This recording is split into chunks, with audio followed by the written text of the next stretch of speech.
ಏನು ಮುಖ ನೋಡ್ತಾ ಇದ್ದೀಯಾ? ಕೊಡು ಅಂತ ಕೇಳದೆ ತಾನೆ?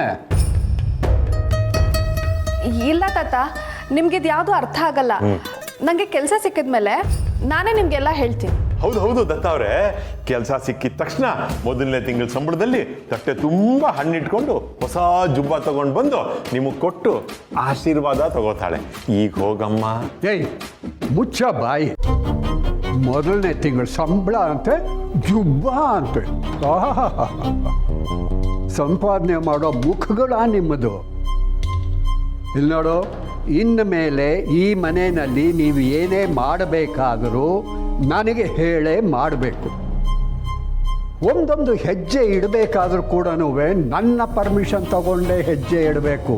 ಇಲ್ಲ ಅಂತಂದರೆ ಮನೆ ಹೊರಗೆ ಹೆಜ್ಜೆ ಹಾಕ್ತಾ ಇರಬೇಕು. ಏನು ತಾತ ನೀನು? ನಾವು ಬದಲಾಗಿದ್ದೀವಿ, ಒಳ್ಳೆಯರಾಗಿದ್ದೀವಿ ಅಂದರೂ ನೀನು ಈ ರೀತಿ ಮಾತಾಡ್ತಿದ್ಯಲ್ಲ. ನಾವು ಯಾರನ್ನು ನಂಬುತ್ತೀವೋ ಅವನಿಂದಾನೇ ನಮಗೆ ಹೆಚ್ಚು ದ್ರೋಹ ಆಗೋದು. ಅದರಲ್ಲೂ ನಿಮಿಷಕ್ಕೊಂದು ಬಣ್ಣ ಬದಲಾಯಿಸ್ಕೊಂಡು ಊಸರೊಳ್ಳಿ ಹಾಗೆ ಬಂಡವಾಳ ಬಾಳ್ತಿರೋ ನಿಮ್ಮನ್ನು ನಾನು ನಂಬಿಡ್ತೀನ? ಏಯ್ ಕೊಡು ಇಲ್ಲಿ ಅದನ್ನು. ತಾತ ಹೋಗ್ಲಿ ಬಿಡಿ, ಕೆಲಸ ಸಿಕ್ಕಾದ್ಮೇಲೆ ತಿಳಿಸ್ತೀನಿ ಅಂತ ಹೇಳ್ತಿದ್ದಾಳಲ್ಲ. ನೀ ಸುಮ್ಮನಿರೋ ಸೋಗಲಾಡಿ. ಕಳ್ಳನ ಮನಸ್ಸು ಹುಳ್ಳಿಗೆ ಅಂತ ಇವ್ರ ಮುಖ ನೋಡಿದ್ರೇ ಗೊತ್ತಾಗೋದಿಲ್ವಾ? ಏನೋ ಸಂಚು ಮಾಡ್ತಾ ಇದ್ದಾರೆ. ಏಯ್ ಕೊಡು ಇಲ್ಲಿ ಮೊದಲು ಅದನ್ನ. ತಾತ ನನ್ನ ಮಾತು ಕೇಳು. ಕೊಡು. ಇಲ್ಲ ತಾತ. ದತ್ತ ಅವರೇ, ನನ್ನ ಮಾತು ಕೇಳು. ಆಯಾಸ ಮಾಡ್ಕೋಬೇಡಿ ದತ್ತ ಅವರೇ. ಅಯ್ಯೋ ತಾತ, ತಾತ ತಾತ ಏನಾಯ್ತು? ಕೂತ್ಕೊಳ್ಳಿ.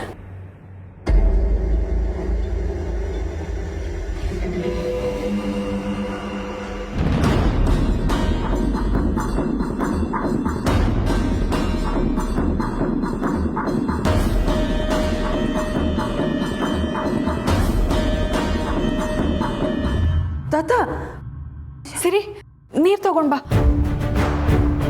ತಾತ ಏನಾಯ್ತು? ಯಾಕಷ್ಟು ಓಡ್ದೆ ನೀನು? ಎಷ್ಟು ಟೆನ್ಷನ್ ತಗೊಳ್ಬೇಡ ಅಂದ್ರು ಸಣ್ಣ ಪುಟ್ಟ ವಿಷಯಕ್ಕೆಲ್ಲ ತಲೆ ಕೆಡ್ಸ್ಕೊಳ್ತೀಯ. ನೋಡು ಎಷ್ಟು ಸುಸ್ತಾಗಿದ್ಯಾ ಅಂತ. ಸಿರಿ, ಬೇಗ ನೀರು ತಗೊಂಡ್ ಬಾ. ತಾತ ಕುಡಿ.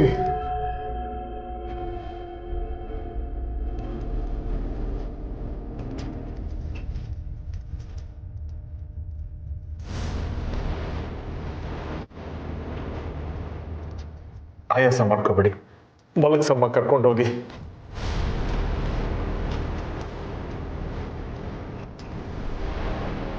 ತಾತ ಇವಾಗ ಹೇಗಿದೆ? ಸ್ವಲ್ಪ ಪರವಾಗಿಲ್ವಾ? ಹಾಸ್ಪಿಟಲ್ಗೆ ಏನಾದರೂ ಹೋಗೋಣವಾ? ಅದೆಲ್ಲ ಏನು ಬೇಡಮ್ಮ, ಸ್ವಲ್ಪ ಆಯಾಸ ಆಗಿತ್ತು ಅಷ್ಟೇ, ಸರಿ ಹೋಗುತ್ತೆ ಬಿಡ. ತಾತ ನೀವೊಂದು ಸ್ವಲ್ಪ ಹೊತ್ತು ರೆಸ್ಟ್ ಮಾಡಿ ಬನ್ನಿ, ಎದ್ದೇಳಿ. ಬೇಡಮ್ಮ. ಅವಳೆಲ್ಲಿ ಹೋದ್ಲು? ನನ್ನ ಕೈಯಲ್ಲಿ ಪೇಪರ್ ಇತ್ತಲ್ಲ, ಅದೇನಾಯಿತು? ಅಯ್ಯೋ ಅದನ್ನೆಲ್ಲ ಬಿಡಿ ತಾತ, ನಾನು ಬದಲಾಗಿದ್ದೀನಿ ಅಂತ ಅವಳು ಹೇಳ್ತಾ ಇದ್ದಾಳೆ ಅಲ್ವಾ. ಯಾವುದೋ ಕೆಲ್ಸಕ್ಕೆ ಟ್ರೈ ಮಾಡ್ತಾ ಇರ್ತಾಳೆ, ನೀವು ಅದಕ್ಕೆಲ್ಲ ತಲೆ ಕೆಡಿಸ್ಕೋಬೇಡಿ. ಇಲ್ಲ ಸೋಗ್ಲಾಡಿ, ನಾವು ತಲೆ ಕೆಡಿಸ್ಕೋಬಾರ್ದು ಅಂತ ಅಂದ್ಕೊಂಡ್ರೆ ಇವರು ನಮ್ಮ ತಲೆ ಮೇಲೆ ಹತ್ತು ಕೂತ್ಕೋತಾರೆ, ಅಥವಾ ತಲೆನೇ ಹೋಗುವಂಥ ಕೆಲಸನೇ ಮಾಡಿಬಿಡ್ತಾರೆ ಇವರು. ಹಾಗೆಲ್ಲ ಏನೂ ಇರಲ್ಲ ತಾತ, ನೀವು ಎದ್ದೇಳಿ, ಫಸ್ಟು ರೆಸ್ಟ್ ಮಾಡಿ ಬನ್ನಿ, ಎದ್ದೇಳಿ. ಬಿಡು, ನಾನೇ ಬರ್ತೀನಿ ಬಿಡಮ್ಮ, ಪರವಾಗಿಲ್ಲ.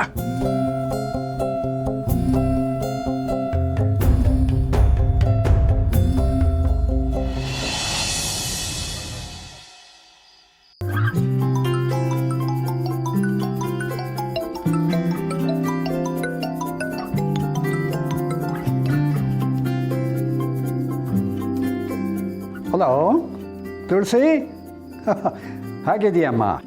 ನಾನು ಚೆನ್ನಾಗಿದ್ದೀನಿ ಮಾವ, ನೀವು ಹೇಗಿದ್ದೀರಾ? ನಾವೇನು ಫಸ್ಟ್ ಕ್ಲಾಸ್ ಆಗಿದ್ದೀವಿ. ಹೌದು, ಏನು ಇಷ್ಟೊತ್ತಲ್ಲಿ ಫೋನ್ ಮಾಡಿಬಿಟ್ಟಿದ್ದೀಯಾ? ಅದು ನಮ್ಮ ನಿಧಿಗೆ ಮದುವೆ ಗೊತ್ತಾಗಿದೆ, ನಿಶ್ಚಿತಾರ್ಥ ಇಟ್ಕೊಂಡಿದ್ದೀವಿ. ಓ ಏ ತುಳಸಿ, ನಿಧಿ ಅಂತಂದ್ರೆ ಮಹೇಶನ್ ಮಗಳು ಬೆದರ್ಗೊಂಬೆ ಅವಳೇ ತಾನೇ? ಅಲ್ಲಮ್ಮ ಅವಳಾಗಲೇ ಮದುವೆಗೆ ರೆಡಿ ಆಗೋಷ್ಟು ದೊಡ್ಡವಳಾಗ್ಬಿಟ್ಟಿದ್ದಾಳ. ಹಾಂ ಗುಡ್ ನ್ಯೂಸ್. ಯಾವಾಗ ಎಂಗೇಜ್ಮೆಂಟ್? ನಾಳೆನೇ ಮಾವ. ಆಯಿತು ಬಿಡು. ನಾಳೆ ಬೆಳಿಗ್ಗೆ ಮನೆಯವರೆಲ್ಲನೂ ಬೇಗ ಎದ್ದು ಬೇಗ ರೆಡಿಯಾಗಿ ಅಲ್ಲಿಗೆ ಬಂದು ಬಿಡ್ತೀವಿ, ಓಕೆನಾ? ಮದುವೆಗೆ ನಮ್ಮ ಇನ್ನಿಬ್ಬರು ಮಕ್ಕಳು ಬರಬಾರ್ದು ಅಂತ ಹೇಳ್ತಾ ಇದ್ದಾರೆ. ಇದು ನನ್ನ ಮಗಳ ಮದುವೆ ಆಗಿದ್ದಿದ್ರೆ ನಾನು ಅವ್ರಿಗಲ್ಲಿ ಅಲ್ಲೇ ಬೇಡ ಅಂತ ಹೇಳ್ತಿದ್ದೆ. ಆದರೆ ಇದು ಮಹೇಶ ಆಸೆ ಪಟ್ಟಿರೋ ಸಂಬಂಧ, ಹಾಗಾಗಿ ಅವ್ರಿಗಲ್ಲಿ ನನಗೇನು ಹೇಳೋಕ್ಕಾಗಲಿಲ್ಲ.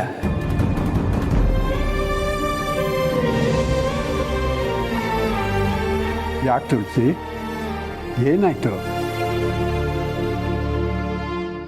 ಏನಿಲ್ಲ ಮಾವ, ನೀವು ಬನ್ನಿ. ತುಳಸಿ, ಮನೇಲಿ ಏನಾದ್ರು ಜಗಳ ಆಯ್ತೇನಮ್ಮ? ಆ ಥರದ್ದೇನೂ ಆಗಿಲ್ಲ ಮಾವ. ಅದು ಯಾಕೆ ಮಂಕಾಗಿದ್ದೀಯಾ?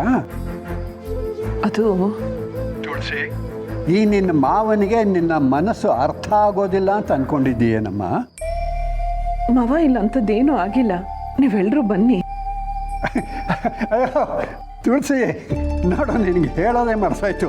ನಾಳೆ ನಾನು DC ಆಫೀಸ್ಗೆ ಹೋಗಬೇಕು. ಯಾವುದೋ ಡಾಕ್ಯುಮೆಂಟ್ಸ್ ಬಗ್ಗೆ ಸ್ವಲ್ಪ ಕ್ಲಾರಿಫಿಕೇಶನ್ ಬೇಕಾಗಿತ್ತು. ಅವರು ನಾಳೆನೇ ಬನ್ನಿ ಅಂತ ಹೇಳಿದ್ದಾರೆ. ಸೊ ನಾನು ಹೋಗದೆ ಹೋದರೆ ನನ್ನ ಕೆಲಸ ಆಗೋದೇ ಇಲ್ಲ. ಹಾಂ, ಆಮೇಲೆ ಇದು ಇನ್ನೊಂದು ಸಿರಿ, ಅವಳು ಕೂಡ ಏನೋ ತುಂಬ ಬ್ಯುಸಿ ಅಂತಿದ್ಲು. ಅವಳಿಗೂ ಬರೋಕ್ಕೆ ಆಗೋಲ್ಲ ಅಂತ ಅನ್ಸುತ್ತೆ. ಏನು ಯೋಚನೆ ಮಾಡಬೇಡ, ಎಂಗೇಜ್ಮೆಂಟ್ ಎಲ್ಲ ಮುಗೀಲಿ. ಹೇಗಿದ್ರು ಮದುವೆಗೆ ಬಂದೇ ಬರ್ತೀವಲ್ಲ ನಾವೆಲ್ಲ. ನೋಡು, ನಿಮ್ಮ ಮನೆಯವರಿಗೆಲ್ಲ ನಾವು ಬರದೇ ಇದ್ದಿದ್ದಕ್ಕೆ ಏನು ಬೇಜಾರು ಮಾಡ್ಕೋಬೇಡ ಅಂತ ಹೇಳು. ಮಾವ, ತುಳಸಿ, ಆ ಮನೆಗೋಸ್ಕರ, ಆ ಮನೆಯಲ್ಲಿ ನಡೆಯೋ ಶುಭ ಕಾರ್ಯಕ್ಕೋಸ್ಕರ ನೀನು ಎಷ್ಟು ನಿನ್ನನ್ನೇ ಬಿಟ್ಟು ಕೊಡ್ತಿದ್ದೀಯ ಅಂತ ಅನ್ನೋದು ನನಗೂ ಅರ್ಥ ಆಗತ್ತಮ್ಮ. ನೋಡು, ಆ ಹೆಣ್ಣುಮಗಳಿಗೆ ಒಳ್ಳೇದಾಗಲಿ, ಶುಭ ಕಾರ್ಯ ಚೆನ್ನಾಗಿ ನಡೀಲಿ. ನಾನು ಆಗಲೇ ಹೇಳಿದ್ನಲ್ಲ, ಹೇಗಿದ್ರು ಮದುವೆಗೆ ಬಂದೇ ಬರ್ತೀವಿ ಅಂತ. ಬರ್ತೀವಿ, ಎಲ್ಲ ಚೆನ್ನಾಗಾಗುತ್ತೆ ಬಿಡು. ನೋಡು, ಏನು ಯೋಚನೆ ಮಾಡೋಕೆ ಹೋಗ್ಬೇಡ, ಗೊತ್ತಾಯ್ತಾ? ಸರಿಯಮ್ಮ, ನಾನು ಫೋನ್ ಇಡ್ತೀನಿ.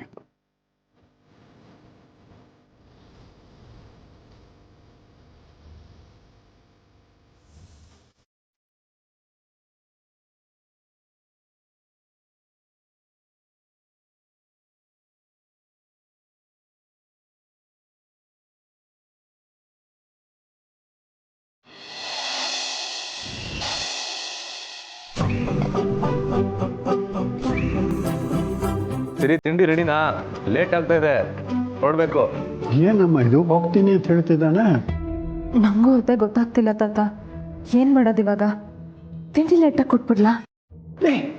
ನೀನು ತಿಂಡಿ ಕೊಡೋದು ಲೇಟ್ ಮಾಡಿದ್ರೆ ಅವ್ನು ಹಾಗೆ ಉಪವಾಸನೇ ಹೊರಟೋಗ್ತಾನೆ. ಅವನ ಬುದ್ಧಿ ನಿನಗೆ ಗೊತ್ತಿಲ್ವಾ? ಇಲ್ಲ, ಅವೆಲ್ಲ ವರ್ಕೌಟ್ ಆಗಲ್ಲ.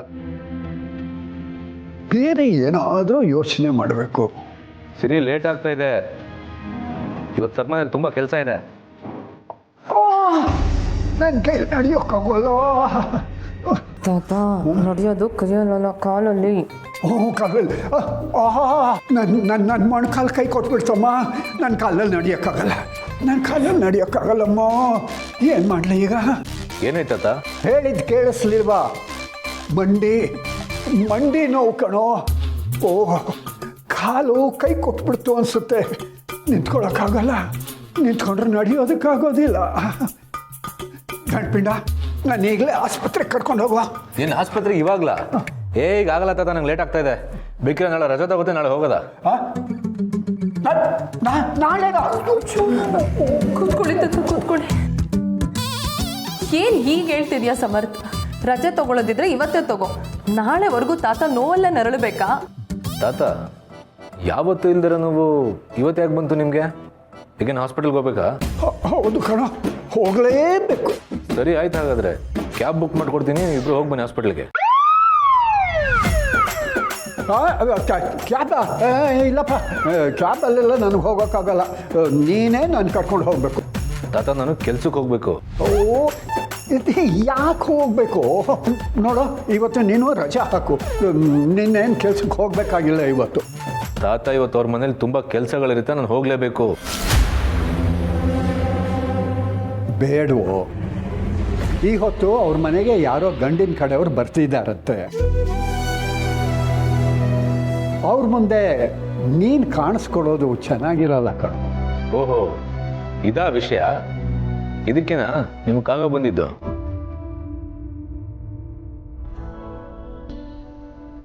ನೋಡು ಸಮರ್ಥ್, ನಾವು ಯಾವುದಾದ್ರೂ ಶುಭ ಕಾರ್ಯಕ್ಕೆ ಹೋಗ್ತೀವಿ ಅಂತಂದರೆ ನಾವು ಬಂದಿದ್ದನ್ನು ನೋಡಿ ಸಂತೋಷ ಪಡೋರಿರಬೇಕು, ನಾವು ಹಾರೈಸಲಿ ಅಂತ ಆಸೆ ಪಡೋರು ಇರಬೇಕು. ಅದೆರಡೂ ಇಲ್ಲ ಅಂತಂದರೆ ಅಂಥ ಜಾಗಕ್ಕೆ ಹೋಗಲೇಬಾರ್ದು ಕಣೋ. ನಿಜ ತಾತ, ನೀವು ಹೇಳಿದ್ದು 100% ಸತ್ಯ. ಹಾಗಾದರೆ ನೀನು ಅಲ್ಲಿಗೆ ಹೋಗಲ್ವಾ? ಈಗ ನಾನು ಯಾವ ಶುಭ ಕಾರ್ಯಕ್ಕೆ ಹೋಗ್ತಿಲ್ವಲ್ಲ, ನಾನು ಹೋಗ್ತಿರೋದು ಕೆಲಸಕ್ಕೆ. ಶುಭ ಕಾರ್ಯಕ್ಕೆ ಹೋಗಿ ಹಾರೈಸಿ ಹೊಟ್ಟೆ ತುಂಬ ತಿನ್ಕೊಂಡು ಬರೋಕ್ಕೆ ನಾನು ಹೋಗ್ತಿರೋದು ಸಂಬಂಧಿಕರ ಮನೆಗಲ್ಲ, ಸಂಬಳ ಕೊಡೋರ ಮನೆಗೆ. ಆದರೂ ನೀನು ಹೋಗೋದ್ರಿಂದ ಅಲ್ಲೇನಾದರೂ ತೊಂದರೆ ಆದರೆ? ಅಂಥ ಪಾಪದ ಕೆಲಸ ನಾನು ಮಾಡಲ್ಲ ಸಿರಿ. ನಾನು ಕೆಲಸನಾಗ ಹೋಗ್ತೀನಿ, ಕೆಲಸ ಮಾಡ್ತೀನಿ, ಕೆಲಸ ಮುಗಿದ್ಮೇಲೆ ವಾಪಸ್ ಬರ್ತೀನಿ. ಅದು ಬಿಟ್ಟು ನನಗೂ ನಡೀತಿರೋ ಕಾರ್ಯಕ್ಕೂ ಯಾವ ಸಂಬಂಧನೂ ಇಲ್ಲ. ನಿನ್ನೆವರೆಗೂ ನನಗೂ ಆ ಮನೆಯವ್ರಿಗೂ ಚೂರು ಪಾರಾದರೂ ನಂಟಿದೆ ಅಂತ ಅಂದ್ಕೊಂಡಿದ್ದೆ. ಆದ್ರೆ ಇವತ್ತು ಅದು ಯಾವುದೂ ಇಲ್ಲ ಅನ್ನೋದು ನನಗೆ ಗೊತ್ತಾಗಿದೆ. ಅವ್ರ ಫ್ಯಾಮಿಲಿಯವ್ರು ಏನು ಬೇಕಾದರೂ ಮಾಡ್ಕೊಳ್ಳಿ, ನನಗೆ ಅದರಿಂದ ಏನೂ ಆಗಬೇಕಾಗಿಲ್ಲ. ನಾನು ನನ್ನ ಕೆಲಸ ಮಾಡಬೇಕು, ಅದಕ್ಕೆ ಹೋಗ್ತಾ ಇದ್ದೀನಿ. ನನಗೆ ತಿಂಡಿ ಬೇಡ, ಬರ್ತೀನಿ.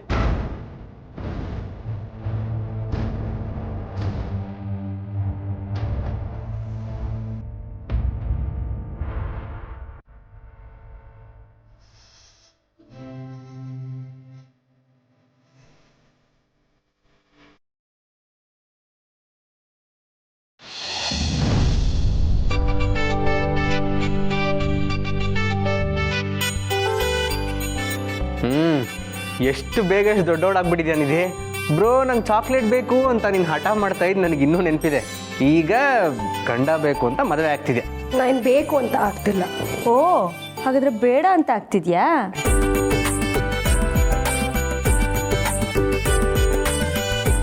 ಪುಣ್ಯ, ಇದೆಲ್ಲ ನೋಡ್ತಿದ್ರೆ ನನಗೆ ನಮ್ಮ ನಿಶ್ಚಿತಾರ್ಥನೇ ನೆನಪಾಗ್ತಿದೆ. ಸಾಹೇಬ್ರು ನೆನಪು ಎಲ್ಲೆಲ್ಲೋ ಹೋಗೋದು ಬೇಡ. ನೀವು ಈ ಮನೆಗೆ ದೊಡ್ಡಣ್ಣ, ತಂಗಿ ನಿಶ್ಚಿತಾರ್ಥ ನಡೀತಿದೆ, ಸ್ವಲ್ಪ ದೊಡ್ಡವ್ರು ಹಾಗಿರಿ. ದೊಡ್ಡಣ್ಣ ಹೌದಲ್ವಾ? ಈಗ ನೋಡು ಹೇಗೆ ಗತ್ತಲ್ಲಿರ್ತೀನಿ ಅಂತ. ಇದೇನಾ ನಿಮ್ಗೆ ಗೊತ್ತು? ಏನು ಮಾಡೋದು ಪುಣ್ಯ, ನೀನು ನನ್ನ ಮುಂದೆ ಇದ್ದರೆ ಗತ್ತನ್ನೋ ಪದ ಮುತ್ತೋ ಥರ ಕೇಳಿಸುತ್ತೆ. ನಾವು ಸ್ವಲ್ಪ ನೋಡ್ಕೊಳ್ಳಿ.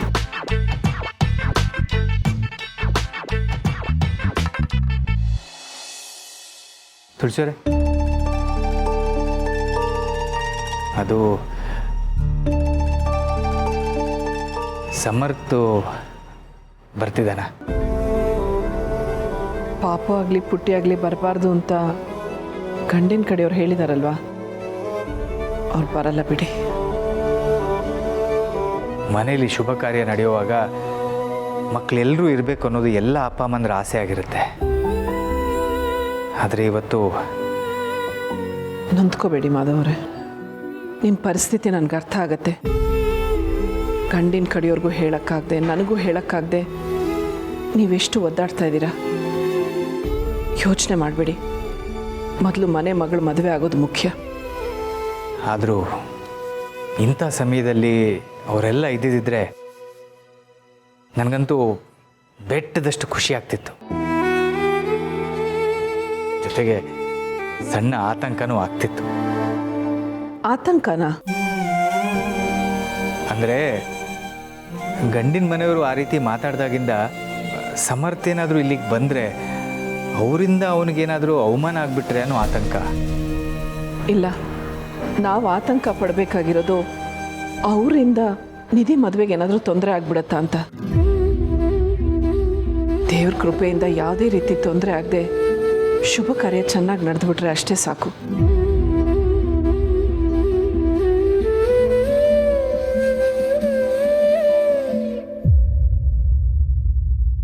ಹೇ ಸಮರ್ಥ್ ಬಾಯ್ಲಿ.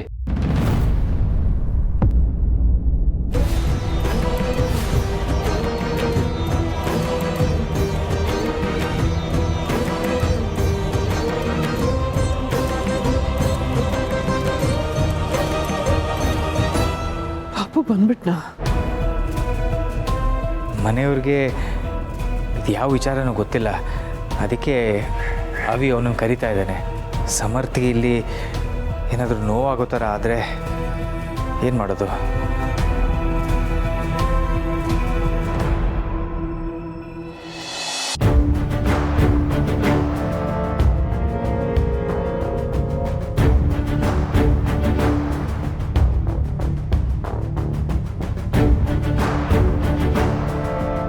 ಸಮರ್ಥ್, ಫಂಕ್ಷನಲ್ಲಿ ನೀನು ಮುಂದೆ ಇರಬೇಕು. ನಿಧಿಗೆ ನೀನು ಅಣ್ಣ ಅಲ್ವಾ? ಅವನು ಹೇಗೆ ನಿಧಿಗೆ ಅಣ್ಣ ಆಗ್ತಾನೆ? ನಾವಿಬ್ರು ಇದೀವಲ್ವಾ, ಸಾಕು.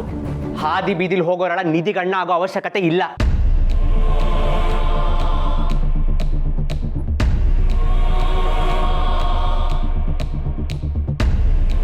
ಅಭಿ, ಮನೇಲಿ ಫಂಕ್ಷನ್ ನಡೀತಾ ಇದೆ, ಎಲ್ಲರೂ ಖುಷಿಯಾಗಿರುವಾಗ ನೀನು ಯಾಕೆ ಹೇಗೆ ಮಾತಾಡ್ತೀಯ? ಅದನ್ನೇ ನಾನು ಕೇಳ್ತಾ ಇದ್ದೀನಿ. ಮನೇಲಿ ಫಂಕ್ಷನ್ ನಡಿಬೇಕಾದ್ರೆ ಇವನ್ ಬಗ್ಗೆ ಇಂಥ ಮಾತುಗಳು ಬೇಕಾ? ಬೇಕಾಗಿಲ್ಲ. ನಾನು ಈ ಮನೇಲಿ ಯಾರಿಗೂ ಅಣ್ಣನೂ ಆಗಲ್ಲ, ತಮ್ಮನೂ ಆಗಲ್ಲ.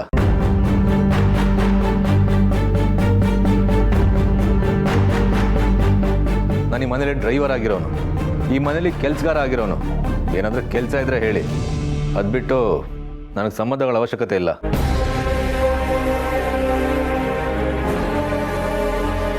ನೋಡಿದ್ಯಾ, ಅವನ ಯೋಗ್ಯತೆ ಏನು ಅಂತ ಅವನಿಗೆ ಗೊತ್ತಿದೆ.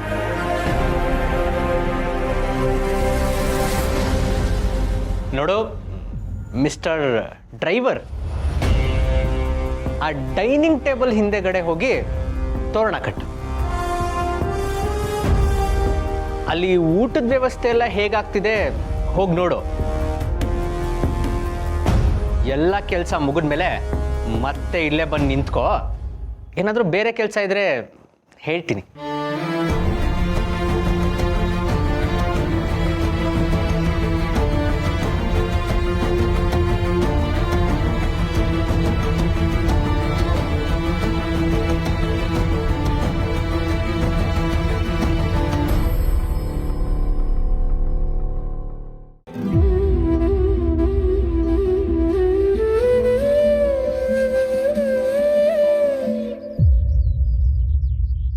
ಪಾಪು,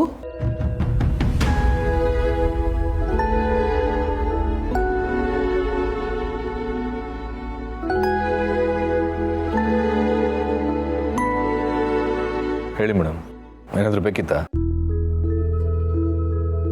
ಇಲ್ಲಪ್ಪ, ಏನು ಬೇಡ. ಅಲ್ಲ ಮೇಡಮ್, ನಿಮ್ಮ ಮನೇಲಿ ಶುಭ ಕಾರ್ಯ ನಡೀತಾ ಇದೆ, ನೀವ್ಯಾಕೆ ಹೀಗೆ ಮಂಕಾಗಿದ್ದೀರಾ? ಶುಭ ಕಾರ್ಯ ಅಂತಂದಮೇಲೆ ನಗ್ತಾ ಇರಬೇಕಲ್ವಾ? ನೀವು ನಗ್ನಾಗ್ತಾ ಇಲ್ಲ ಅಂತಂದರೆ ಅದಕ್ಕೂ ನಾನೇ ಕಾರಣ ಅಂತ ನನ್ನ ಕೆಲ್ಸಕ್ಕೆ ಕೂತ್ಬರುತ್ತಷ್ಟೇ. ಹಾಗೆಲ್ಲ ಮಾತಾಡಬೇಡ ಪಾಪು. ಇವತ್ತು ನೀನು ಓಹೋ, ಗೊತ್ತಾಯ್ತು ಬಿಡಿ.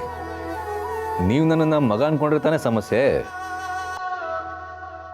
ನಾನು ಈ ಮನೆ ಡ್ರೈವರ್ ಅಂತ ಹೇಳಿಬಿಡಿ, ಆಗ ಯಾವ ಸಮಸ್ಯೆನೂ ಆಗಲ್ಲ.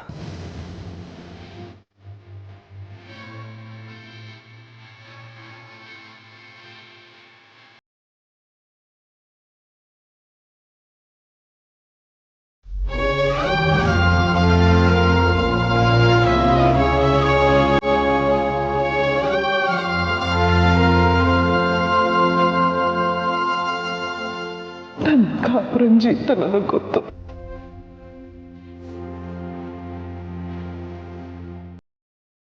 ನನ್ನ ಸಲುವಾಗಿ ನಿನ್ಗೆ ಅವಮಾನಗಳಾಗಬಾರ್ದು ಪಾಪು.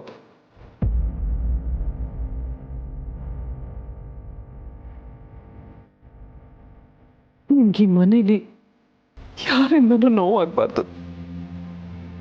ಇವತ್ತೊಂದಿನ ನೀನು ರಜಾ ತಗೊಂಡು ಮನೆಗೆ ಹೋಗ್ಬಿಡು ಪಾಪು.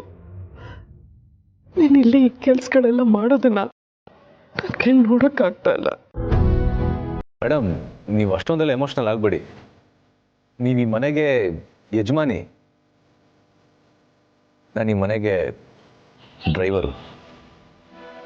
ಅದು ಬಿಟ್ಟು ಇನ್ನೇನಿಲ್ಲ.